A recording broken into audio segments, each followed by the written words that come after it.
고린도후서 보겠습니다. 고린도후서 1장 1절에서 3절까지 보겠습니다. 1절에서 3절까지 보기 전에요.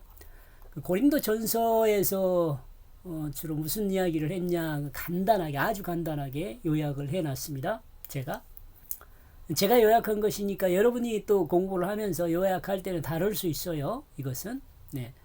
고린도전서는 16장까지 있는데 1장에서 7장까지를 제가 구분을 했어요. 그리고 8장부터 16장까지를 구분해가지고 보니까 그 1장에서 7장까지는 주님의 날에 그를 의지하는 그 마음이 판단을 받는다. 주님의 날요.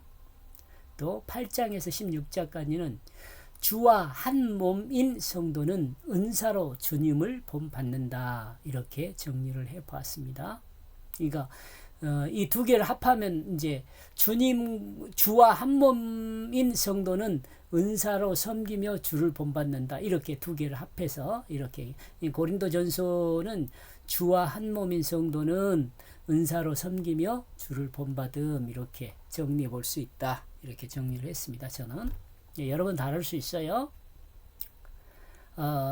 고린도후서 1절에서 3절까지 개역성경 내용입니다.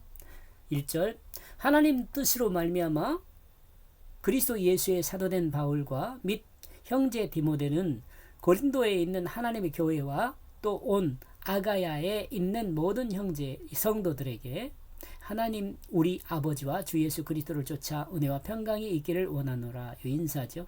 찬송하리로다. 그는 우리 주 예수 그리스도의 하나님이시요 자비의 아버지시요 모든 위로의 하나님이시며. 인사니까 그냥 2절까지도 끊을 수 있는데 내용의 양에 따라서 3절까지를 한 겁니다. 그러니까 문단이 이렇게 구분됐다 그런 내용은 아닙니다. 제가 번역한 내용입니다. 하나님의 결정을 통하여 예수 그리스도 사도 바울은 그리고 그 형제 디모데는 하나님의 불러냄을 받고 고린도 안에 있는 너희에게 또 아가야 안에 있는 너희 모두 그 모든 성도들에게 2절에가 이제 내용이 나오죠. 뭘 어떻게 하겠다는 내용은 나와요. 2절에가 하나님의 그 결정에 의하여 이 말씀은 하나님의 불러냄을 받은 그리고 하나님의 사랑을 받은 성도들을 향한 하나님 말씀입니다.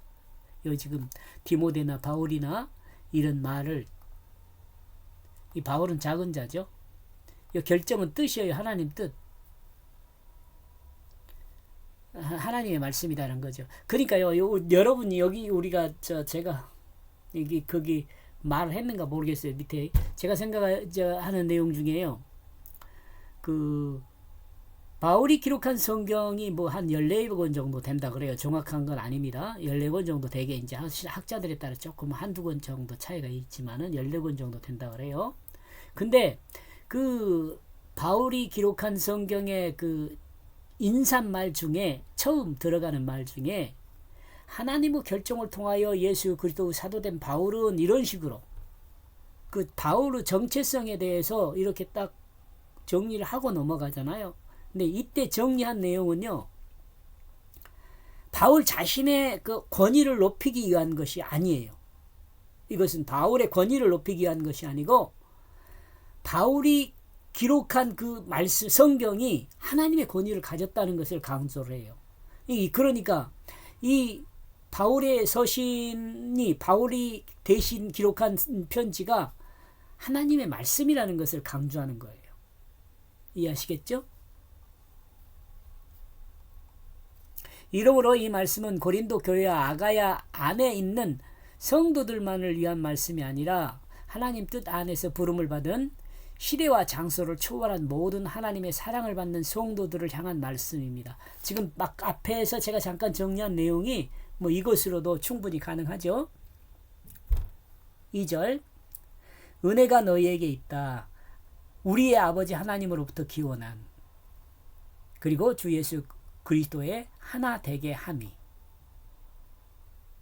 조금 개역성경하고 번역이 조금 조금 상이하죠. 조금 다르죠. 성도들이 하나님 앞에 설 수 있는 것은 하나님으로부터 기원한 그 구속사 예수 그리스도 십자가 부활을 믿는 믿음으로 서는 겁니다. 이거 두 말 하면 입 아프죠. 그죠?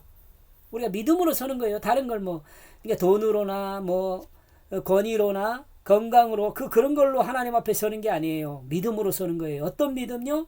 십자가와 부활을 믿는 믿음이에요. 그러니까 십자가와 부활을 믿는 거니까 예수 그리스도의 사실의 역사 그것만 믿어갖고는 안 돼요.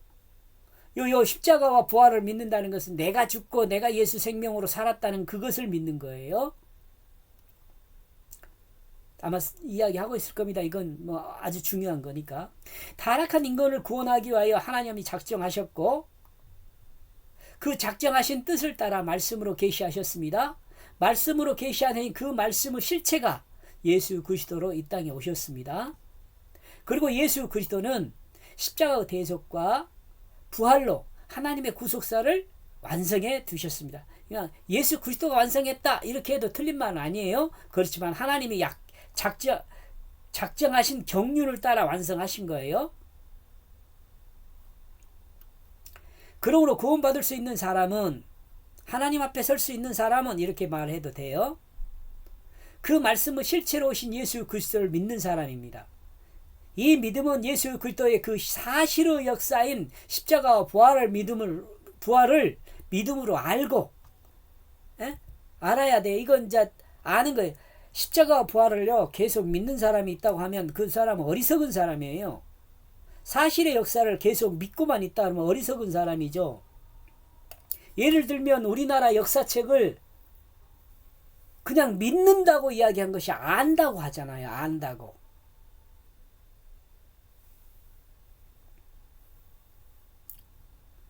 자, 다시요. 그 사실의 역사인 예수 그리스도의 십자가와 부활을 믿음으로 알고, 이게 책에 기록된, 성경책에 기록된 것을 믿음으로 알고, 정작 결정적인 것으로 믿어야 할 것은 그 십자가에 믿는 자가, 그 십자가에 믿는 자가 믿어야 할 것은 그 십자가를 믿는 자가라 그래야 하네. 십자가를 믿는 자가 죽었음을 믿어야 하며, 이게 믿는다 자기가 죽었다는 것을 믿어야 돼요. 믿는다 자기가 예수 생명으로 그 부활한 것을 믿어야 합니다. 부활한 것 그러면 좀 오해하니까 거듭난 것이라고 합시다. 거듭난 것. 이 거듭난 것을 믿어야, 새 생명으로 거듭난 것. 예수 생명의 그 거듭난 것을 믿어야 합니다. 자기가 죽은 것과 예수 생명으로 부활한 그것을 믿어야 부활이라고 해도 된다. 거듭난요. 거듭난 것을 믿는 이 믿음이 구원받는 믿음이에요. 나와 여러분이 십자가와 부활 믿는다 그러니까 예수 그리스도가 이루신 사실의 역사, 그 역사를 믿는 것이 아니고 그것은 믿음으로 알아야 할 것이고, 정작 믿어야 할 것은 뭐냐면 내 자기중심이 죽은 것과 내가 예수 생명으로 살아있다는 것을 믿어야 돼요. 그러니까 이 믿음이 있는 사람은요, 나는 없고 예수만 있습니다라는 말이 되는 거죠.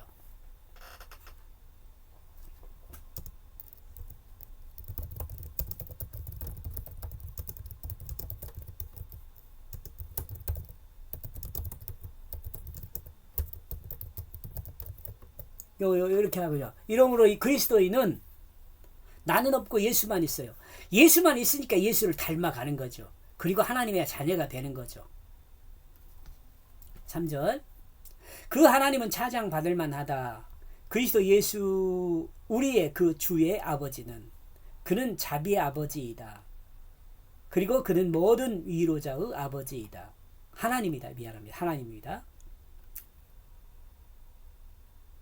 성도들의 주가 되는 예수 그리스도의 아버지인 하나님은 성도들의 자랑입니다. 찬양이란 말을 자랑이라고 이야기를 저는 해요. 찬양. 하나님을 찬양하는 게 뭐냐? 하나님을 자랑하는 거라고 저는 정리를 합니다. 하나님은 말씀을 계시하셨고 가셨습니다. 그리고 이 말씀의 실체는 예수 그리스도입니다. 그리고 성경이 이 말씀으로 전달하는 뜻은 성령이라고 합니다. 신학적으로 이런 내용을 그렇게 이야기해요. 이 하나님으로부터 출래하고 예수 그리스도부터 출래했다 그래요. 성령이 나왔다 그래요. 근데 여러분 그렇게 생각하지 마시고 하나님이 말씀하셨는데 그 하나님의 그 말씀은 뭐예요? 하나님의 뜻을 담아서 말씀한 거잖아요. 이렇게 이해하면 돼요. 근데 그 뜻이 성령이고 말씀이 예수 그리스도예요. 아들이에요. 이거 이해하면 돼요. 그러면 삼일체 뭐 자동으로 이해되죠. 삼일체가. 이러므로 하나님 말씀의 뜻이 하나님 백성인 성도들을 향하여 사랑을 전하고 또 성도들을 위로합니다. 사랑을 전하고 자비가 사랑이란 말이잖아요. 그죠? 여기까지 보겠습니다. 고맙습니다.